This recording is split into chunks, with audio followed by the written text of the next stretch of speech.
Bowel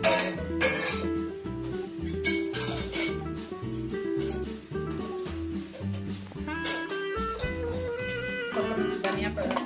धनिया கொத்தமல்லி தழை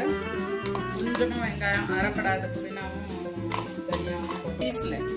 पुदीना धनिया डाल के मिर्चा में डालने से पिसेगा नहीं ठीक से मिक्सर में, इसलिए थोड़ा सा प्याज और थोड़ा सा टमाटर भी दे दिए ताकि क्वांटिटी बढ़े।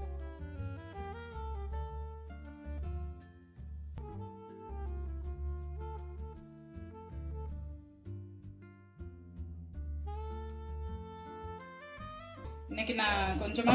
इसको 10 मिनट हीट किए मटन बिरयानी கொஞ்சம் मटन सुक्का பண்ண போறேன் ரெண்டுக்கும் சேர்த்து வேக हो गया नहीं पहले प्रिपरेशन फिर बनाना शुरू करेंगे ठीक है खाना आड़ेला हां घर का बना हुआ क्रीम निकाल करके मलाई से बनाते हैं வீட்ல ஆடை பால் ஆடை எடுத்துட்டு